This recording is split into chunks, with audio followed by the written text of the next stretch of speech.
क्या टूटेगा 38 साल का रिकॉर्ड? कर्नाटक विधानसभा चुनाव में काफी कम वक्त बचा है। 224 विधानसभा सीटों के लिए 10 मई को वोट डाले जाएंगे और नतीजे 13 मई को आएंगे। बीजेपी, कांग्रेस और जनता दल, सेक्युलर, जेडीएस तीनों ही दलों ने यहां जोर लगा रखा है।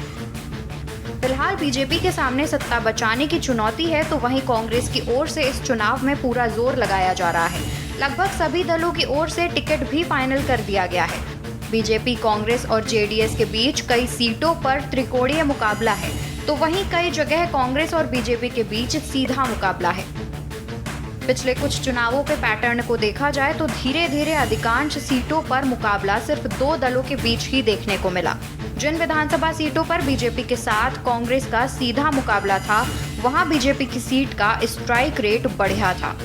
77% सीटों पर सीधा मुकाबला। 2018 के चुनाव को देखा जाए तो कर्नाटक की 224 विधानसभा सीटों में से आधे में भाजपा और कांग्रेस के बीच सीधा मुकाबला देखा गया और इन सीटों पर बीजेपी का स्ट्राइक रेट 50% के करीब था।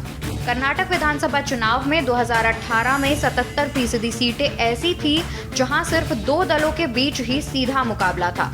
इनमें कहीं बीजेपी और कांग्रेस तो कहीं बीजेपी और जेडीएस के बीच सीधा मुकाबला था। इसमें 2008 और 2013 के चुनाव के बाद से बदलाव देखने को मिला है।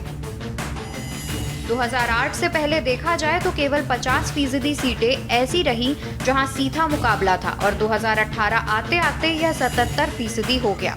साथ ही जहां सीधा मुकाबला है वहां बीजेपी को इसका फायदा होता दिख रहा है। 2024 के बाद बदला कर्नाटक का चुनाव। पिछले कुछ वर्षों में इन तीन पार्टियों के बीच मुकाबला कैसे शिफ्ट हुआ, इस पर राजनीतिक विश्लेषकों का कहना है कि 2004 का वह दौर ऐसा था जब प्राथमिक मुकाबला कांग्रेस बनाम जेडीएस से कांग्रेस बनाम बीजेपी की ओर शिफ्ट हुआ। उस साल चुनाव खंडित जनादेश के साथ संपन्न हुआ। बीजेपी ने 79, कांग्रेस ने 65 और जेडीएस ने 58 सीटें जीती थी। महत्वपूर्ण बात यह है कि कोई भी पार्टी 2004 के बाद से कर्नाटक में अपने दम पर 123 सीटों के बहुमत के आंकड़े को पार नहीं कर पाई है। 2013 में कांग्रेस उसके सबसे करीब आ गई थी जब उसने 122 सीटें जीती थी। यूपी फॉर्मूले जैसा बीजेपी को होगा फायदा। दो दलों के बीच जब सीधा मुकाबला रहा है तो इसका फायदा सिर्फ कर्नाटक में ही बीजेपी को नहीं मिलता दिखाई दिया है। उत्तर प्रदेश के चुनावों को देखा जाए तो वहां भी कुछ इसी तरह के आंकड़े हैं।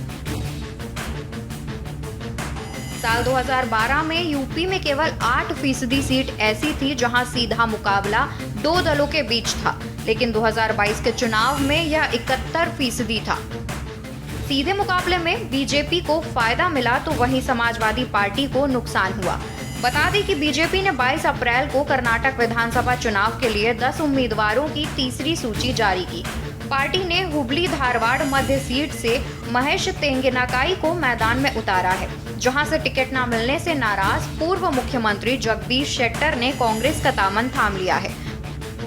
बीजेपी ने महादेवपुरा सीट से वर्तमान विधायक अरविंद लिम्बावली का टिकट काट दिया है। उनके स्थान पर पार्टी ने उनकी पत्नी मंजू अरविंद लिम्बावली को टिकट दिया है। अरविंद लिम्बावली 2008 से सीट पर लगातार चुनाव जीतते आ रहे हैं। बीजेपी ने राज्य की 224 विधानसभा सीट में से 222 पर अपने उम्मीदवारों की घोषणा कर दी है। पार्टी ने पहली सूची में 189 और दूसरी सूची में 23 उम्मीदवारों के नाम की घोषणा की थी। जगदीश शेट्टर का बीजेपी से किनारा। बता दें कि कर्नाटक में टिकट बंटवारे को लेकर घमासान मचा हुआ है। पूर्व सीएम जगदीश शेट्टर ने बीजेपी से इस्तीफा देकर कांग्रेस ज्वाइन की। सत्तारूढ़ बीजेपी को झटका देते हुए पूर्व सीएम जगदीश शेट्टर कांग्रेस में शामिल हुए, जिससे चुनावी समीकरण पर असर पड़ना तय माना जा रहा है। हालांकि कर्नाटक बीजेपी के नेता और पूर्व मंत्री के.एस. ईश्वरप्पा ने जगदीश शेट्टर को एक खुला पत्र लिखकर कई सवाल पूछे हैं। ईश्वरप्पा ने शेट्टर से पूछा कि वह अपने पोते को क्या जवाब देंगे कि उन्होंने कांग्रेस क्यों ज्वाइन की। ईश्वरप्पा ने कहा कि उन्हें बीजेपी में जल्दी वापस आना चाहिए। ईश्वरप्पा ने पत्र में लिखा, अगर कांग्रेस सत्ता में आती है तो वो कहते हैं कि गोहत्या विधेयक वापस लेंगे। तब आप किसका समर्थन करेंगे? डीके शिव कुमार और सिद्धारमैया ने कहा कि सत्ता में आने पर वे पीएफआई से प्रतिबंध हटा लेंगे। तो क्या आप आतंकवाद का समर्थन करते हैं? पूर्व मंत्री ने खत में लिखा, कांग्रेस के जुड़ने से क्या आपके स्वर्गीय पिता की आत्मा को शांति मिलेगी?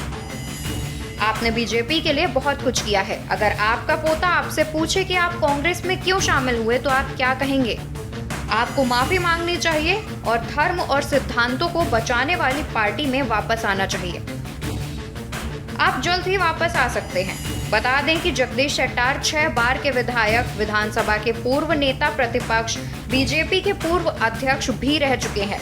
बीजेपी के हुबली धारवाड़ मध्य सीट से उन्हें आगामी विधानसभा चुनाव के लिए टिकट न देने पर उन्होंने पार्टी से अलग होने का फैसला किया।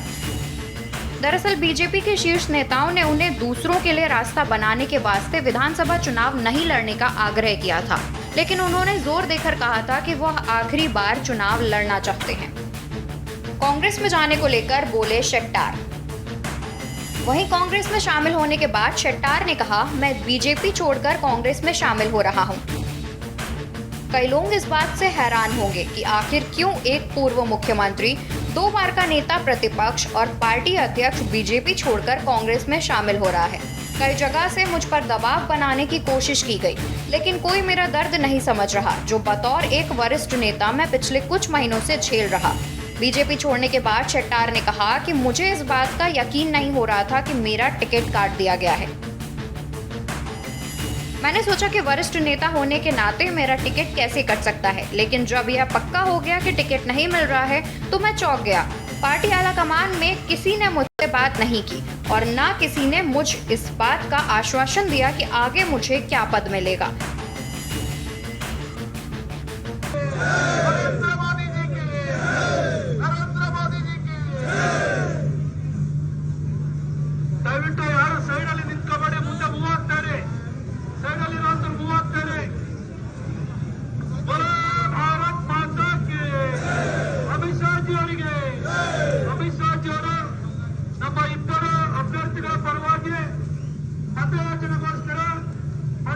ಮುಖ್ಯ ರಸ್ತೆಯಲ್ಲಿ ಬರ್ತಾ ಇದ್ದಾರೆ. ಚೌಡೇಶ್ವರಿ ದೇವಸ್ಥಾನದಿಂದ ಜಲೋತ್ಸವ ಪ್ರಾರಂಭವಾಗಿದೆ. ಸಹಸ್ರಾರು ಸಂಖ್ಯೆಯಲ್ಲಿ ಬಂದಿದ್ದಾರೆ. ನಿಮ್ಮೆಲ್ಲರಿಗೂ ಕೂಡ ಧನ್ಯವಾದಗಳು. ದಯವಿಟ್ಟು ಮೀಡಿಯಾ ವೆಹಿಕಲ್ ಎದುರುಗಡೆ ಇರುವಂತಹ ಬಾವುಟಗಳನ್ನ ಸೈಡ್ ಮಾಡಬೇಕು. ಮೀಡಿಯಾ ವೆಹಿಕಲ್ ಎದುರುಗಡೆ ಇರುವಂತಹ ಬಾವುಟಗಳನ್ನ ಸೈಡ್ ಮಾಡಬೇಕು. ಬಾವುಟಗಳನ್ನ ಸೈಡ್ ಮಾಡಿ. ರಥಯಾತ್ರೆ ಕಾಣಿಸುವುದಿಲ್ಲ. ಮೀಡಿಯಾದವರಿಗೆ ಅವಕಾಶ ಮಾಡಿಕೊಡಿ. ಬಾವುಟಗಳ ಸೈಡ್ ಮಾಡಿ. ದಯವಿಟ್ಟು ಎಲ್ಲರೂ ಮುಂದೆ ಹೋಗಿ. ಜನತಾ ಪಕ್ಷದ ಪರವಾಗಿ ಅಭಿನಂದನೆಗಳು, ಧನ್ಯವಾದಗಳು. ಬೋಲಾ ಭಾರತ್ ಮಾತಾ ಕೇ. ಅಮಿತ್ ಶಾ ಜಿ ಅವರಿಗೆ, ನರೇಂದ್ರ ಮೋದಿ ಜಿ ಅವರಿಗೆ, ಅಪ್ಪಚ್ಚು ರಂಜನ್ ಅವರಿಗೆ, ಗೋಪಾಲ್ ರಾಜ್ಯಾಧ್ಯಕ್ಷರಾಗಿರುವಂತಹ ನಳಿನ್ ಕುಮಾರ್ ಕಟೀಲ್ ಅವರಿಗೆ, ರಾಮನ್ ದೇವಯ್ಯ ಅವರಿಗೆ, ಸುಜಾ ಕುಶಾಲಪ್ಪ ಅವರಿಗೆ, ಸುನೀಲ್ ಸುಬ್ರಹ್ಮಣ್ಯ ಅವರಿಗೆ, ಭಾರತ್ ಮಾತಾ ಕಿ.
बीजेपी के लिए सबसे बड़ा सवाल यह उठता है कि शेट्टार जैसे बड़े और लिंगायत नेता का कांग्रेस में शामिल होना कर्नाटक चुनाव में कितना नुकसान पहुंचाता है। शेट्टार ने कहा, येदियुरप्पा ने बताई थी शेट्टार की अहमियत। आपको बता दें कि जगदीश शेट्टार ने कहा था कि मुझे टिकट नहीं दिए जाने का असर 20 से 25 सीटों पर पड़ेगा, जिसके बाद येदियुरप्पा ने कहा था कि अगर शेट्टार को टिकट नहीं मिला तो इसका असर केवल एक सीट पर नहीं बल्कि उत्तरी कर्नाटक में 20 से 25 निर्वाचन क्षेत्रों पे इसका असर देखने को मिलेगा। बीजेपी के सबसे ज्यादा अहमियत रखने वाले दिग्गज नेता येदियुरप्पा के जरिए दिए गए इस बयान को कतई हल्के में नहीं लिया जा सकता है। हालांकि टिकट काटे जाने के बाद मान मनव्वल के बीच येदियुरप्पा ने इस बात को लेकर 99% मुहर लगाई थी कि शेट्टार को टिकट दिया जाएगा, लेकिन ऐसा नहीं हुआ और शेट्टार कांग्रेस में शामिल हो गए। येदियुरप्पा के बाद लिंगायत का दूसरा बड़ा चेहरा। शेट्टार को लेकर माना जाता है कि वह कर्नाटक में येदियुरप्पा के बाद लिंगायत का दूसरा बड़ा चेहरा है। ऐसे में बीजेपी को कर्नाटक चुनाव में जाहिर तौर पर शेट्टार की बगावत का खामियाजा भुगतना पड़ सकता है। वहीं दूसरी ओर कांग्रेस के लिए जगदीश शेट्टार का शामिल होना किसी संजीवनी से कम नहीं है।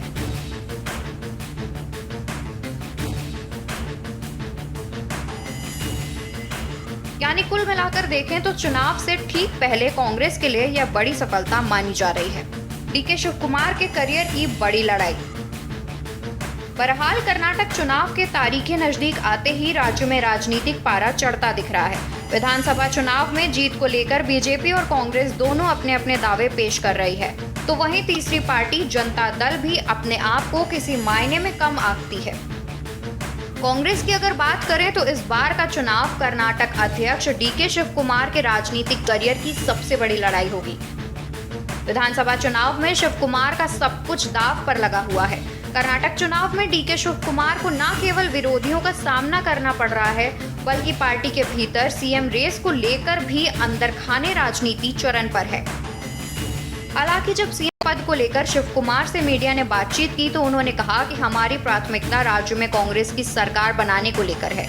डीके शिव कुमार से पूछा गया कि आप कांग्रेस के नए अनुकूल माहौल का दावा करते हैं, लेकिन मुख्यमंत्री पद को लेकर सिद्धारमैया के साथ आपकी प्रतिद्वंद्विता पार्टी को विभाजित कर रही है। इसके जवाब में शिव कुमार ने जवाब दिया कि जैसे कि मैंने स्पष्ट किया है, मुख्यमंत्री बनने की इच्छा रखने में कुछ भी गलत नहीं है, लेकिन मुख्यमंत्री चुनने की एक प्रक्रिया है और निर्वाचित विधायकों की राय के आधार पर आलाकमान फैसला करेगा। अभी मेरी प्राथमिकता सीएम की कुर्सी नहीं है, बल्कि यह सुनिश्चित करना है कि कर्नाटक में कांग्रेस की सरकार बने। कांग्रेस नेता डीके शिव कुमार ने कर्नाटक चुनाव में कांग्रेस की सीटें बढ़ाने को लेकर भी इशारा किया है। उन्होंने कहा, मैं पहले कहता था कि हम साधारण बहुमत यानी 113 सीटें हासिल कर लेंगे, लेकिन जैसे जैसे चुनाव नजदीक आ रहा है हालात हमारे अनुकूल होते जा रहे हैं। मैं अब कहता हूं कि कांग्रेस कम से कम 142 सीटें जीतेंगी। जनता भाजपा के कुशासन से तंग आ चुकी है। सरकारी कर्मचारी से लेकर एपीएमसी हमाली तक सभी वर्ग विरोध कर रहे हैं। कांग्रेस के पक्ष में सकारात्मक लहर है। यह परिवर्तन के साथ ही सुशासन, शांति और सांप्रदायिक सद्भाव की लहर है। नेताओं की बदजुबानी।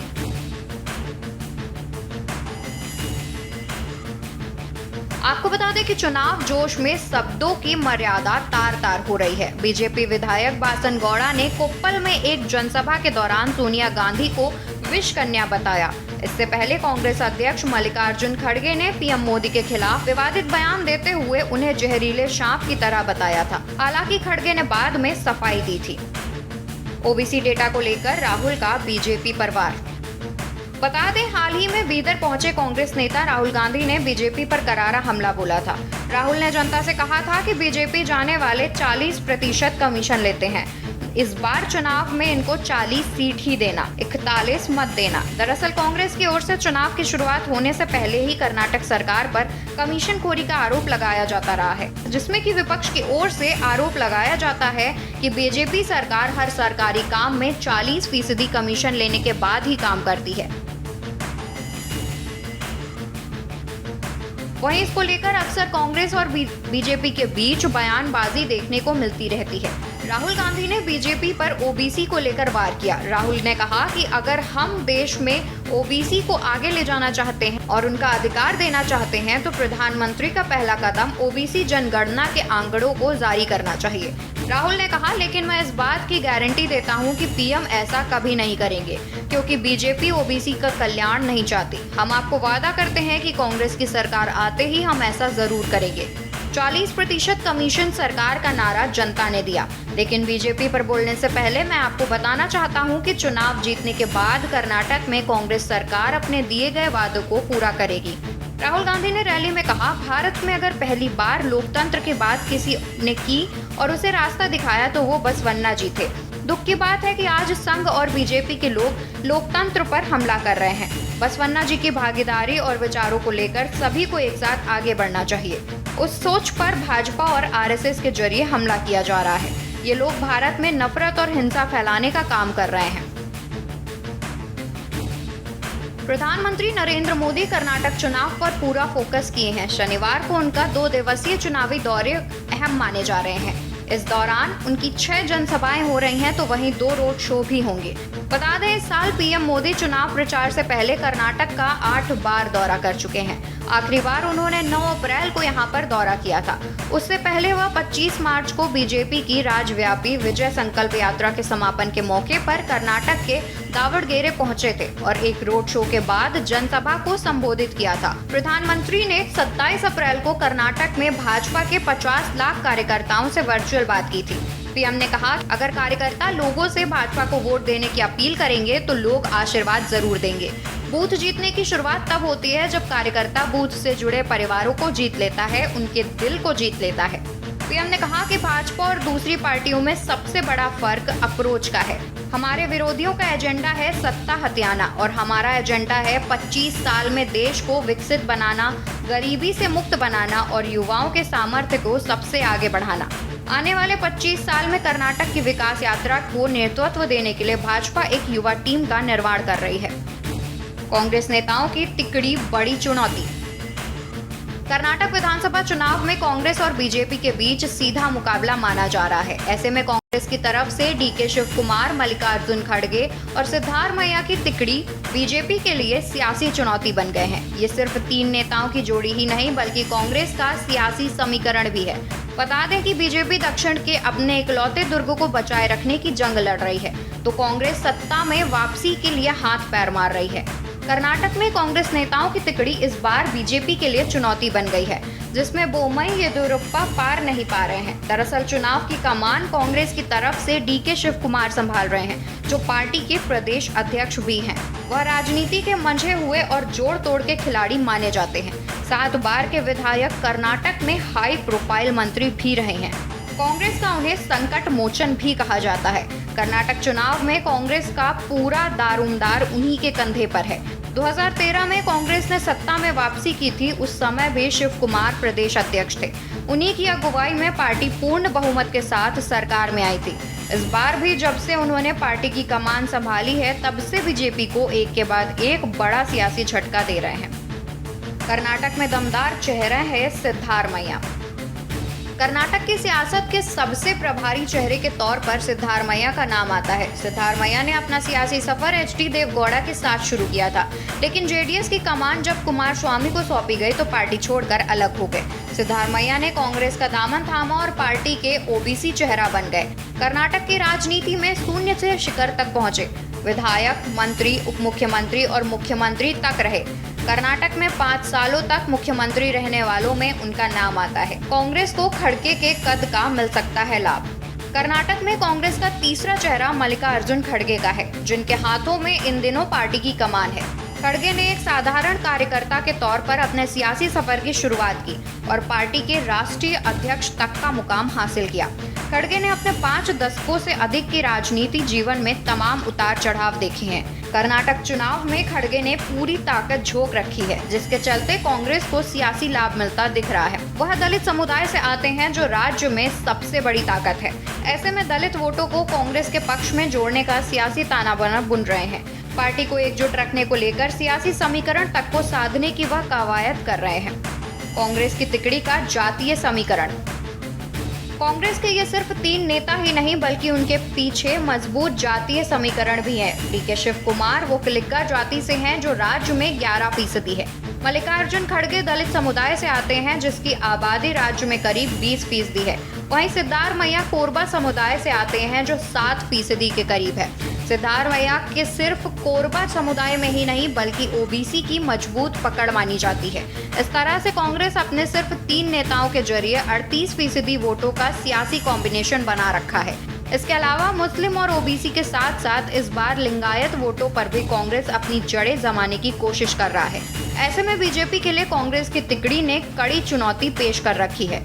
परिणाम जो भी हो वो अलग बात है। स्पेशल डेस्क के न्यूज़ इंडिया।